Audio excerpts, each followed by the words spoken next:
Hey everyone, it's Frank over at Team Pakataka Rocco. Um, I guess now I'm an official YouTuber, so I have to ask you if you like these videos, please like and subscribe, um, and leave comments. I don't care what kind of comments, good ones, bad ones, they're okay. Give me something to delete. Ha. So, anyways, I was thinking about some stuff to do videos on, something that I normally don't see on other YouTube videos, and I know everybody does like flipping videos and punching videos. So I wanted to share something that I kind of do a little bit in the summer, um, as opposed to just regular flipping. I call it slide and glide because I have no idea what else to call it. But I like to follow a lot of these Japanese trends, and one of the things that I've seen in I got some baits here like the jackal cover craw, and I'm going to pronounce these things wrong anyways, but the jackal also makes a sateki craw, sastu teki. And originally how it got started is I bought, and this is a copy of another craw, and it's made by a Makastu. It's called a Dynagon, I believe. And what's cool about these things, and they look like great little flipping baits, and a lot of people have copied this. Culprit copied it, and another company copied it. And guys flip them just like you would rig them normally.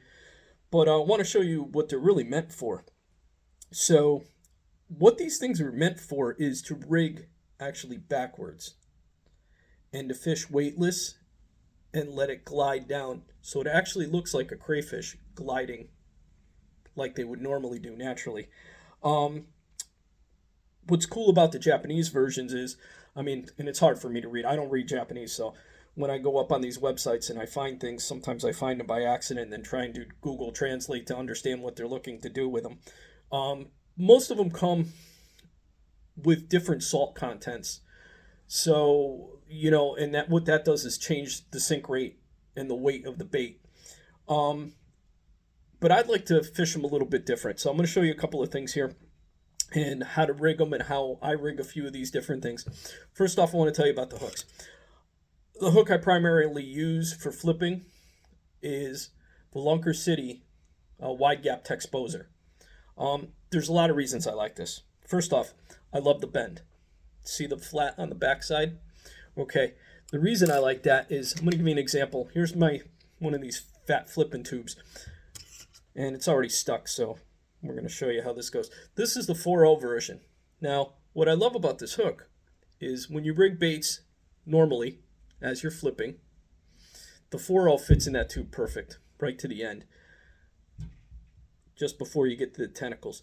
But what's nice is if you're flipping big bulky baits, since you don't have that complete round bend, the baits don't ball up, so you miss a lot less fish. I like it because look what happens, it slides straight down because of that flat. So you got a big wide gap. The other thing I do with some of these hooks is I'll actually tweak it a little bit before I put it on, just to open up the gap a little bit so it's not so point down. And but the point down sits perfectly when you Texpose this stuff. It's like my number one flipping hook. I use this one more than anything. So, but let me get back to that slide and glide technique. So here's a couple of things that I wanted to show you. Usually what I fish it on rod wise is my LFS 7.2 heavy action. It's not quite a flipping stick, but it's like, I would consider it like a moderate flipping stick. It's not a 7.6 extra heavy, but it's perfect for this technique. So let me show you on this little craw. First off, we're going to go with the 3.0 hook. So what you would do is obviously tie the hook on. No weight, no bobber stop, no nothing. Okay? So we're going to tie the hook on first. Just do a simple Palomar. Try to get it out of my hand and see how good we do this.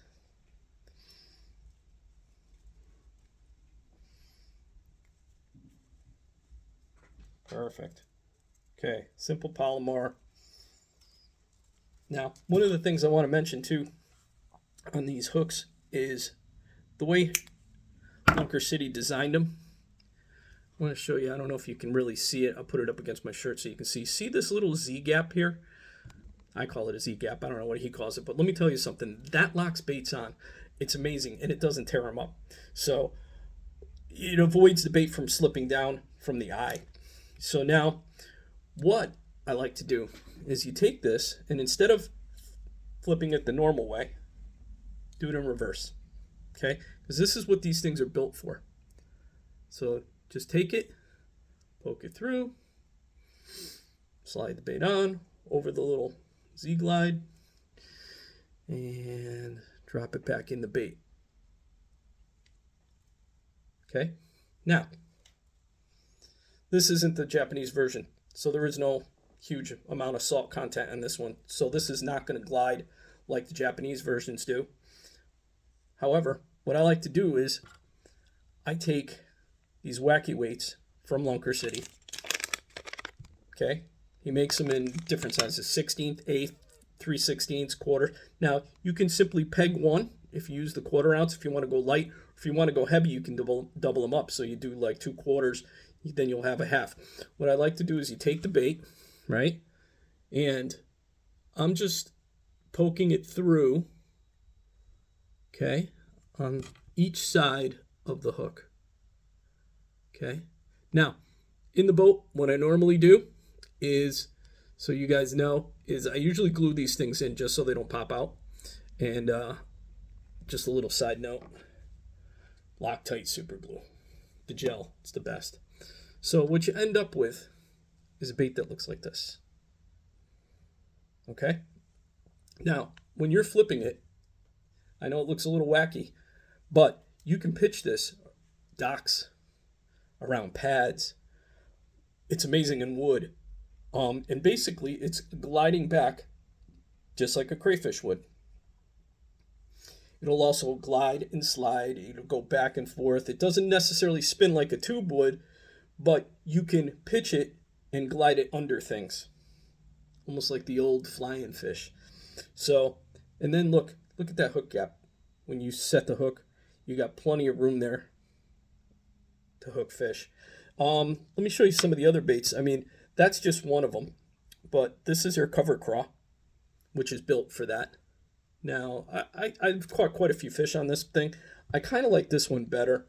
I just like the way it moves in the water, and it just looks a little more natural. The other one that they make is that Sasu Teki, which is built for, actually for this technique. But I know a lot of guys, I don't even know if they make this anymore, but I know a lot of guys fish it as a trailer. It's a great freaking jig trailer too.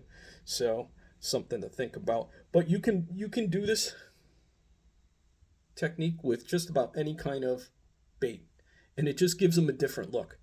I think it gets a couple more extra bites personally.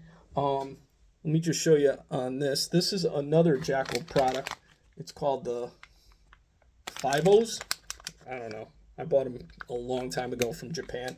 A lot of the stuff, I always look on the Japanese websites because there's a lot of things that never show up in the U.S. market, but it's easy enough to order from Japan. So let me see. Here's a 5-0 hook. Let me get the 4-0 back on this one. This looks like it'll fit a pretty good 4-0. So, and again, big bait. You can rig it backwards. Let's see how this looks.